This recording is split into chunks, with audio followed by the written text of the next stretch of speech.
ಪ್ರಿಮ್ಯಾಚುರ್ ovarian failure ಅಂದರೆ ಏನು ಅಂತ ಅಂದರೆ, ಕೆಲವು ಹೆಣ್ಮಕ್ಳಿಗೆ ಬೈ ಬರ್ತಿಂದ ಎಲ್ಲ ಚೆನ್ನಾಗಿರ್ತಾರೆ.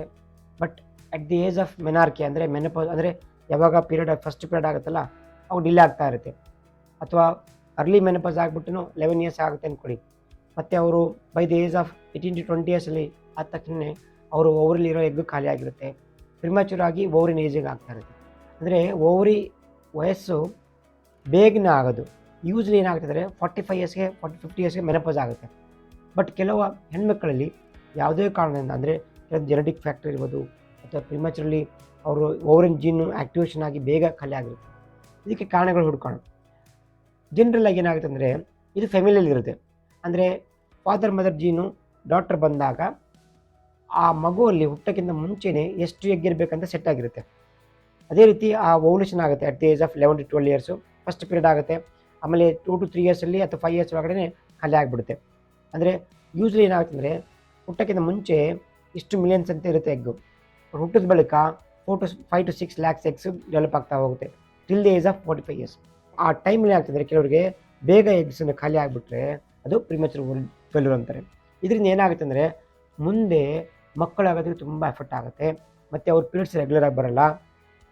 ಅವ್ರನ್ನ ಹೇಗೆ ಐಡೆಂಟಿಫೈ ಮಾಡೋದು ನಾವು ಅಂತಂದರೆ, ಒಂದು ಫಸ್ಟಿಗೆ ಪೀರಿಯಡ್ ಆಗುತ್ತೆ, ಸ್ವಲ್ಪನೇ ಸ್ಕ್ಯಾಂಟಿ ಫ್ಲೋ ಆಗುತ್ತೆ, ತುಂಬ ಕಡಿಮೆ ಆಗುತ್ತೆ. ಮತ್ತು ಬರ್ತಾ ಬರ್ತಾ ಬರ್ತಾ ಅದು ಹೆವಿ ಫ್ಲೋ ಆಗುತ್ತೆ. ಮತ್ತು ಬರ್ತಾ ಬರ್ತಾ ಪೀರಿಯಡ್ ಆಗೋದಿಲ್ಲ. ಅಂದರೆ 1 ವರ್ಷ 2 ವರ್ಷ ಮಾತ್ರೆ ಕೊಟ್ಟರೆ ಮಾತ್ರ ಆಗುತ್ತೆ. ಅದು ಗೊತ್ತೇ ಆಗೋಲ್ಲ ತಾಯಿಗೂ ತಂದೆಗೂ. ಏನಂದರೆ ಹೋಗಲಿ ಬಿಡು ಚಿಕ್ಕವಳು, ಹೋಗಲಿ ಬಿಡು ಚಿಕ್ಕವಳು ಅಂತ ನಾವು ನೆಗ್ಲೆಕ್ಟ್ ಮಾಡ್ತೀವಿ.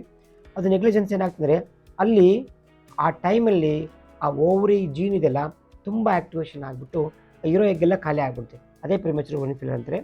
ಮೋಸ್ಟ್ ಆಫ್ ದಿ ಟೈಮ್ ಇದಕ್ಕೆ ಜೆನೆಟಿಕ್ ಕಾಸಸ್ ಇರುತ್ತೆ, ಬಟ್ ಸ್ವಲ್ಪನೇ ಫ್ಯಾಕ್ಟರ್ಸ್ ಅದು. ಬಟ್ ಇದಕ್ಕೆ ಹಿಂಗೆ ಐಡೆಂಟಿಫೈ ಮಾಡೋದು, ಕಂಡುಹಿಡಿಯೋಕ್ಕೆ ಆಗುತ್ತಾ ಇಲ್ವಾ ಅಂತ.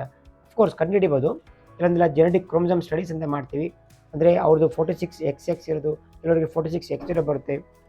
ಆಮೇಲೆ 46 ಅಂದರೆ ಟರ್ನರ್ ಸಿಂಡ್ರೋಮ್ ಅಂತ ಬರುತ್ತೆ. ಅದು ನೋಡಬೇಕಾಗುತ್ತೆ. ಆ ಜೀನ್ ಯಾವುದು ಅಂತ ಕಂಡುಹಿಡಿಬೋದು, ಡೆಫಿನೆಟಾಗಿ ಕಂಡುಹಿಡ್ಬೋದು. ಬಟ್ ಅದಕ್ಕೆ ಮತ್ತು ಅದಕ್ಕೆ ಟ್ರೀಟ್ಮೆಂಟ್ ಯಾವುದೂ ಇಲ್ಲ. ಕಂಡುಹಿಡಿದ ಬಳಿಕ ಆ ಬೇಗನೆ ಆ ಎಗ್ಸನ್ನು ತೊಗೊಂಡು ಫ್ರೀಸ್ ಮಾಡಿ ಇಟ್ಬೇಕಾಗುತ್ತೆ. ಅಂದರೆ ಅವರು ಪ್ರಿಮ್ಯಾಚುರ್ ಓವರಿನ್ ಫೇಲ್ಯೂರ್ ಕಂಪ್ಲೀಟ್ ಆಗೋಕ್ಕಿಂತ ಮುಂಚೆನೇ ಅವ್ರಿಗೆ ಇಂಜೆಕ್ಷನ್ ಕೊಟ್ಟು ಮೊಟ್ಟೆ ಬೆಳೆಸಿ ಮೊಟ್ಟೆನ ಎಗ್ಗನ್ನು ತೊಗೊಂಡು ಫ್ರೀಸ್ ಮಾಡಬೇಕಾಗುತ್ತೆ. ಇದನ್ನು ಯಾಕೆ ಪ್ರಿವೆಂಟ್ ಮಾಡಬೇಕಂತಂದರೆ, ಮುಂದೆ ಅವರು 20 to 23 ಇಯರ್ಸ್ ಅಥವಾ 25 ಇಯರ್ಸ್ ಆಗಬೇಕಾದ್ರೆ ಯಾವುದೇ ಎಗ್ ಉಳಿಯೋದಿಲ್ಲ ಅಲ್ಲಿ. ಇದು ಯಾಕೆ ಹಿಂಗೆ ಆಗುತ್ತೆ ಅಂದರೆ, ಬೈ ಬರ್ತಿಂದನೇ ಜೀನ್ ಆ್ಯಕ್ಟಿವೇಷನ್ ಆಗಿರುತ್ತೆ. ಜೀನು ಪ್ರಿಮ್ಯಾಚುರ್ ಆಗಿ ಓವರಿನ್ ಜೀನ್ ಪ್ರಿಮ್ಯಾಚುರ್ ಆಗಿ ಹಾಳಾಗ್ತಾ ಇರ್ತದೆ. ಅಂದರೆ ಬೇಗ ಬೇಗ ಖಾಲಿ ಆಗ್ತಾ ಇರುತ್ತೆ. ಇದೇ ಪ್ರಿಮ್ಯಾಚುರ್ ಓವರಿನ್ ಫೇಲ್ಯೂರ್ ಅಂತಾರೆ.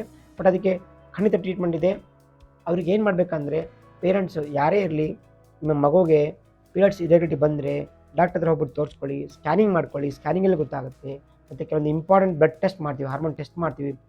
ಸೆಕೆಂಡ್ ಡೇ ಬಂದಾಗ ಅಥವಾ ಥರ್ಡ್ ಡೇ ಬಂದಾಗ FSH, LH, E2, ಪ್ರೊಜೆಸ್ಟ್ರಾನು, ಮತ್ತು AMH, ಮತ್ತು ಪ್ರೊಲ್ಯಾಕ್ಟಿನು, ಥೈರಾಯ್ಡು, ಮತ್ತು ಕ್ರೋಮೋಸೋಮ್ ಸ್ಟಡೀಸು ಮಾಡ್ತೀವಿ ಕೆಲವರಿಗೆಲ್ಲ ಬೇಕಂದರೆ. ಅದನ್ನೆಲ್ಲ ಮಾಡಿದಾಗ ನಮಗೆ ಗೊತ್ತಾಗುತ್ತೆ, ಎಸ್ ಹೌದು ಈ ಮಗುಗೆ ತುಂಬ ತೊಂದರೆ ಉಂಟಾಗುತ್ತೆ ಮುಂದೆ ಅಂತ. ಹೋಗಿದ ಮುಂಚೆನೇ ನಾವು ಟ್ರೀಟ್ಮೆಂಟ್ ಕೊಡ್ತೀವಿ. ಸಪೋಸ್ ಅವರಿಗೆ ಸಿಬ್ಲಿಂಗ್ಸ್ ಇತ್ತು ಅಂದ್ಕೊಳ್ಳಿ, ಇಬ್ಬರು ಹೆಣ್ಮಕ್ಳು ಇದ್ದಾರೆ ಅಂದ್ಕೊಳ್ಳಿ. ಫಸ್ಟ್ ಸಿಸ್ಟ್ರಿಗೆ ಹಂಗಾದರೆ ಸೆಕೆಂಡ್ ಸಿಸ್ಟ್ರಿಗೂ ಅದೇ ರೀತಿ ಆಗುತ್ತೆ. ಅದನ್ನು ನೀವು ಪ್ರಿವೆಂಟ್ ಮಾಡ್ಬೋದು. ಹೇಗೆ ಅಂತಂದರೆ, ಈಗ ಹೇಗೆ ಫಸ್ಟ್ ಸಿಸ್ಟ್ರಿಗೆ ಆಯ್ತಲ್ವ, ಆ ಮಗು ಸೆಕೆಂಡ್ ಮಗುಗೆ ಬೇಗನೆ ಎಕ್ಸಾಮಿನೇಷನ್ ಮಾಡಿ ಅದನ್ನು ಸೂಕ್ತ ಟ್ರೀಟ್ಮೆಂಟ್ ತೊಗೋಬೇಕು. ಇದು ಪ್ರಿಮ್ಯಾಚುರ್ ಓವರಿನ್ ಫೇಲ್ಯೂರಿಂದ ಏನು ತೊಂದರೆ ಆಗುತ್ತೆ ಅಂದರೆ, ಅವರು ಪ್ರಿಮ್ಯಾಚುರ್ ಆಗಿ ಅಂದರೆ ಗ್ರೋತ್ ಶಾರ್ಟ್ ಆಗುತ್ತೆ. ಅಂದರೆ ಶಾರ್ಟ್ ಆಗಿರ್ತಾರೆ ಕೆಲವೊಂದ್ಸಲಿ. ಆಮೇಲೆ ಅವ್ರ ಈ ಮುಟ್ಟು ಬೇಗ ನಿಂತೋಗುತ್ತೆ. ಮತ್ತು ಅವ್ರಿಗೆ ಹಾರ್ಮೋನ್ಸು ಡೆಫಿಷಿಯನ್ಸಿ ಬರುತ್ತೆ. ಬೋನ್ ವೀಕ್ನೆಸ್ ಆಗುತ್ತೆ. ಫ್ರ್ಯಾಕ್ಚರ್ ಆಫ್ ಲಾಂಗ್ ಬೋನ್ಸ್ ಆಗ್ತಾ ಇರುತ್ತೆ. ಮತ್ತು ಅವ್ರ ಸ್ಕಿನ್ ಎಲ್ಲ ಸ್ವಲ್ಪ ಕಂಪೇರ್ ಟು ದಿ ನಾರ್ಮಲ್ ಫೀಮೇಲ್ಸ್ಗೆ ಅಂದರೆ ಡ್ರೈನೆಸ್ ಜಾಸ್ತಿ ಇರುತ್ತೆ. ಇದೆಲ್ಲ ನಾವು ಕಂಡುಹಿಡ್ಬೋದು. ಬಟ್ ಅದಕ್ಕೆ ಸೂಕ್ತ ಏನು ಟ್ರೀಟ್ಮೆಂಟ್ ಅಂತಂದರೆ, ಮದುವೆ ಆದ ಬಳಿಕ ಅವ್ರನ್ನ ಬೇಗನೆ ಟ್ರೀಟ್ಮೆಂಟ್ ತೊಗೋಬೇಕಾಗತ್ತೆ. ಮದುವೆಗಿಂತ ಮುಂಚೆನೂ ಹಸ್ಬೆಂಡು ಅಥವಾ ಅವ್ರ ಫ್ಯಾಮಿಲಿಯ ಜೊತೆ ಹೇಳಬೇಕು ಈ ಥರ ಪ್ರಾಬ್ಲಮ್ ಇದೆ. ಬಟ್ ಅವರು ಎಗ್ಗಿಂದ ಆಗದಿದ್ರು ನಾವು ಬೇರೆ ಎಗ್ ತೊಗೊಂಡು ಹಸ್ಬೆಂಡ್ ಸ್ಪಾಮ್ ತೊಗೊಂಡು ಎಂಬ್ರೇ ಮಾಡಿ ಅವರು ಯುಟ್ರಸಲ್ಲಿ ಬೆಳೆಸ್ಬೋದು. But most of the time ಏನಾಗುತ್ತೆ ಅಂದರೆ, ಪ್ರಿಮ್ಯಾಚುರ್ ಓವರಿನ್ ಫೇಲ್ಯೂರ್ ಇದ್ದಾಗ ಅವ್ರ ಯುಟ್ರಸ್ಸು ಚಿಕ್ಕದಿರುತ್ತೆ. ಅದೇ ರೀತಿ ಅವ್ರ ಎಗ್ಗು ತುಂಬ ಕಡಿಮೆ ಇರುತ್ತೆ. ಯಾಕೆ ಅಂತಂದರೆ, ಅಟ್ ದಿ ಏಜ್ ಆಫ್ ಮೆನೋಪಾಸಲ್ಲೇನೆ ಅಂದರೆ ಪೀರಿಯಡ್ ಫಸ್ಟ್ ಬರುತ್ತಲ್ಲ ಆವಾಗಲೇ ಅವ್ರ ಹಾರ್ಮೋನ್ಸ್ ತುಂಬ ರಿಲೀಸ್ ಆಗುತ್ತೆ. ಮತ್ತು ಇನ್ಫರ್ಟಿಲ್ ಯುಟ್ರಸ್ ಇರುತ್ತೆ ಒಂದೊಂದ್ಸಲಿ, ತುಂಬ ಯುಟ್ರಸ್ ಚಿಕ್ಕದಿರುತ್ತೆ. ಅದನ್ನು ನಾವು ಬೆಳೆಸಬೇಕಾಗತ್ತೆ. 3 ಇಂದ 6 ತಿಂಗಳು, 8 ತಿಂಗಳು, 1 ವರ್ಷ ಹಾರ್ಮೋನ್ಸ್ ಟ್ರೀಟ್ಮೆಂಟ್ ಕೊಟ್ಟು ಬೆಳೆಸಿ ಆಮೇಲೆ ಸೈಜ್ ಆಫ್ ದಿ ಯುಟ್ರಸ್ಸು ದೊಡ್ಡದು ಮಾಡಬೇಕು. ಇದನ್ನು ಫಸ್ಟ್ ಡಾಕ್ಟರ್ ಡಿಸೈಡ್ ಮಾಡಬೇಕು. ಅದಕ್ಕೆ ಸೂಕ್ತವಾಗಿ ನಿಮಗೆ ಟ್ರೀಟ್ಮೆಂಟ್ ತೊಗೋಬೇಕಂದ್ರೆ ಇನ್ಫರ್ಟಿಲಿಟಿ ಸ್ಪೆಷಲಿಸ್ಟು ಅಥವಾ ಗೈನಕಾಲಜಿಸ್ಟ್ ಮೀಟ್ ಮಾಡಲೇಬೇಕಾಗುತ್ತೆ. ಹಾಗೆ ನೀವು ಯಾವುದೇ ಡಾಕ್ಟರ್ ಮೀಟ್ ಮಾಡಿಬಿಟ್ಟು ನೆಗ್ಲಿಜೆನ್ಸ್ ಮಾಡಬೇಡಿ. ಪ್ರಿಮ್ಯಾಚುರ್ ಓವರಿನ್ ಫೇಲ್ಯೂರನ್ನ ಟ್ರೀಟ್ಮೆಂಟ್ ಮಾಡೋಕ್ಕೆ ಖಂಡಿತವಾಗಿದೆ, ಬಟ್ ಅದನ್ನು ಪ್ರಿವೆಂಟ್ ಮಾಡೋಕ್ಕಾಗಲ್ಲ. ಅದಕ್ಕೆ ಸೂಕ್ತವಾಗಿ ನೀವು IVF ಸ್ಪೆಷಲಿಸ್ಟ್ ಮೀಟ್ ಮಾಡಿದಾಗ ಇನ್ನೂ ನಿಮಗೆ ಮಾಹಿತಿ ಕೊಡ್ತಾರೆ.